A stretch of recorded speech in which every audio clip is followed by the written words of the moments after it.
Hello friends, welcome back. So in this step we will be installing the RabbitMQ server. So here the Rabbit, if you see the RabbitMQ is a broker basically, which sits between the request sender and the response getter. So the service which are sending a request is called the producer, okay, and the server which are receiving the request is getting the is called the consumer. So this is the producer and Zipkin tracing server is the consumer. And this RabbitMQ, so instead of the service are sending directly request to the Zipkin tracing server, okay, between these two, producer and consumer, there will be one broker which will facilitate to provide the message, okay, whatever coming from the producer to sends to the consumer. So whenever the message will be available, the Zipkin server will consume that message, okay. So the bit in the middle is called the broker. So it's sitting between the producer and the consumer. So you can ask like why we need a broker. So suppose these services are getting run, right, these services are functioning properly, but and it's putting the message into the RabbitMQ, and Zipkin tracing server is down. So if you are not using the RabbitMQ, okay, your all the message will go into the toss. We won't able to see the message, right? So the logs will get overwritten into the console. How will you check the log? How the, if there is not a question of only log, if that payment processing are coming, though your payment will get failed, right? So for that only the message will be residing here as long as the service are getting run. So once the server are getting up, it will consume that message. So till then the message will be residing here. So for that only we will implement the RabbitMQ server. So it's a broker basically. So RabbitMQ server has been written in the Erlang programming language. Okay, so first we will have to install the Erlang, and thereafter we will be installing the RabbitMQ server. So let's go there and download the Erlang and install that. This is the simple, very simple steps to install the Erlang and the RabbitMQ, right? So let's go there. Yeah, and come here and find Erlang download for RabbitMQ.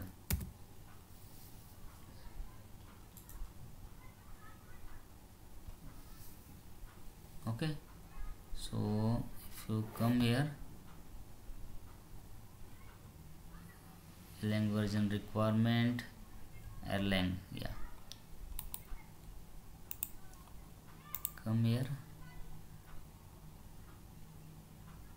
Yeah, so here since I am using the Windows 10, so I will be installing the Windows 64-bit binary file. So click this.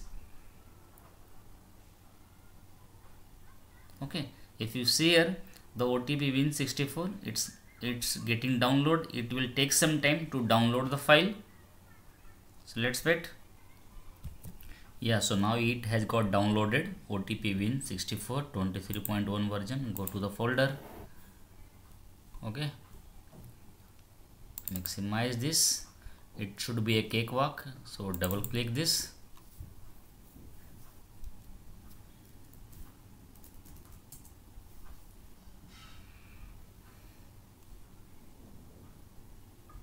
Yes,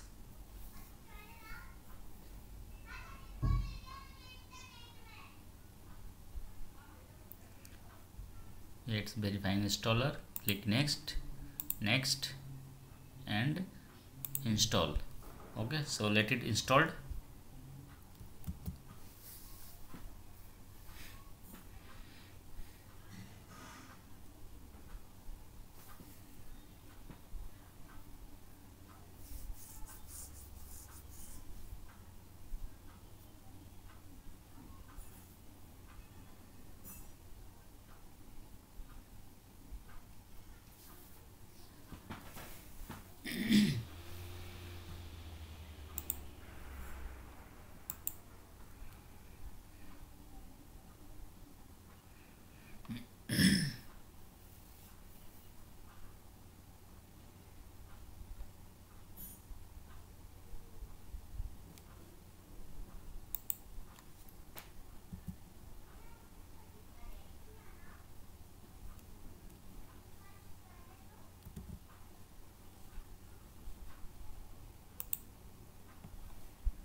Yeah, so installations completed.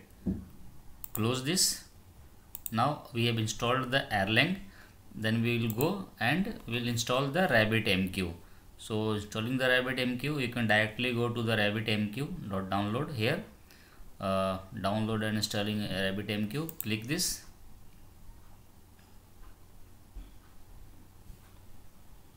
Okay, and here if you go download and installing RabbitMQ, so here it will give you the two option, the RabbitMQ server download on the GitHub or download from the Windows. Okay, for the Java client, right? So we'll be installing these things from the Java one, right? So if you come here, see where is the Java 1 version, right?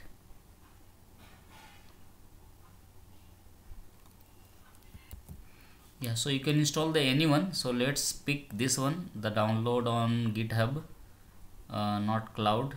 Download on Bindtree. So let's install this from the Windows installer only. Okay, so click this Windows installer. Okay, yeah, so it started RabbitMQ server 3.8.9 version. It's getting installed, so let it installed, and thereafter we'll just simple go to execute this this setup, and we'll install the RabbitMQ server. So let it installed, so let it download. Yeah, so it has got downloaded RabbitMQ server. Go to the folder. Okay, and if you see Rabbit server 3.8.9.exe has downloaded. So let's double click this.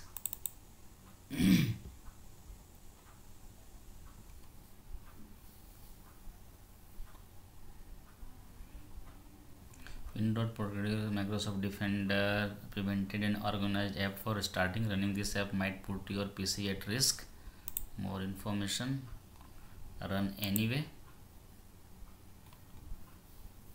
So let it be run. Yes.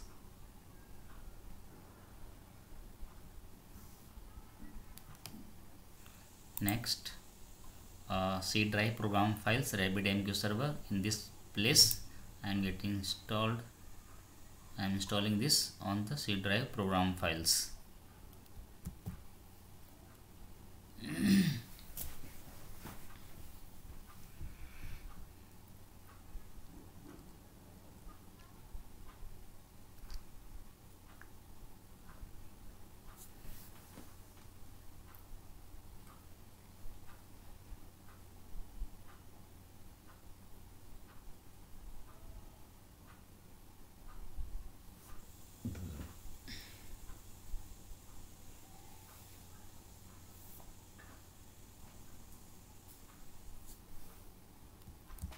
Yeah, so setup was completed successfully.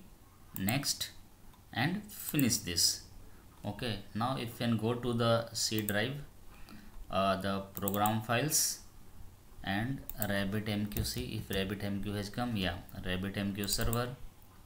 Go inside, and inside RabbitMQ server it should be that version, RabbitMQ server 3.8.9. go inside that. Okay, and thereafter there should be sbin. Yeah, go inside that sbin.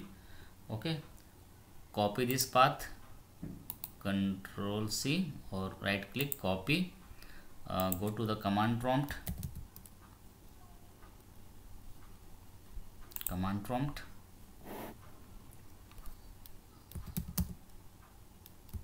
C drive, go to this path. Okay, so now into the sbin path. So here if you see the RabbitMQ plugin executable is here, RabbitMQ plugin. If you see here this one, RabbitMQ plugin, right? So copy this RabbitMQ plugin, Control C. So basically we are going to enabling the RabbitMQ management. Okay, so paste this RabbitMQ plugin what we copied, and thereafter enable this RabbitMQ management. So if you see here RabbitMQ management, we'll have to execute the command rabbit mq underscore management, right? Press enter. Okay, so we are enabling the plugin on node rabbit@desktop. This is the name of my machine. So rabbit management is getting enabled, right? Now if you go to the services.msc, first check this.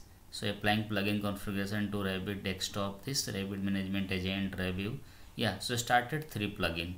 So the plugin has got started. So if you go to the service.msc to check your rabbit services are up running or not, services, type here in the run services, click this, now let it come. One window will get appear here. Okay,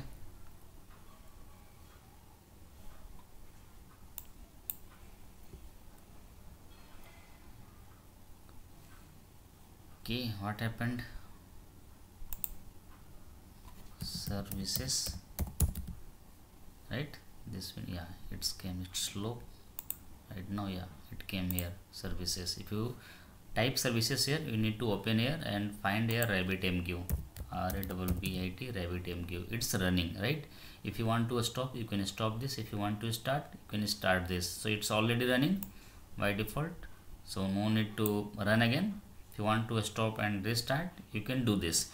So how you can do this? Go to the browser, okay, and access the RabbitMQ console. So how you can do this? By default, the RabbitMQ run on the port 15672, right? So type this http localhost colon 15672, enter. Okay, so this is the RabbitMQ management UI got opened. So it's asking for the username and password. So by default, the username and the password will be the guest. So if you type this username guest, GUEST guest, and password is also guest, and login here. Okay, never. Okay, so if you see here, it will give you the console to check the basically Rabbit MQ, the depth or the time and the disk space and all. You can just go through this, how the UI looks like. So you can go through this and check how many connection is associated with this MQ, what is the channel, what is the exchange. Okay, all these things you will get here. AMQP is here, header, match, find, direct. So all this topic you can find here. Okay, and if you want to see the queue, the depth of the queue, you can see all these things here. So when the last minute the queue came, what is the global count of the depth. So all the things you can find here. So I will suggest you to go through all these things. You can separately go to the RabbitMQ page, and you can just learn all about the RabbitMQ broker. Okay, how it works. So this is how we have installed successfully the RabbitMQ and the Erlang. So now our RabbitMQ is up and running. So if you see here in this, so RabbitMQ is up and running. So in the next step, we will be setting up the Jenkins tracing server, and we will be connecting the Jenkins tracing server with RabbitMQ and the microservices with RabbitMQ, so that it can produce the logs into the put the logs into the RabbitMQ, and this should consume that. So if you have a time, see you in the next step. Bye bye.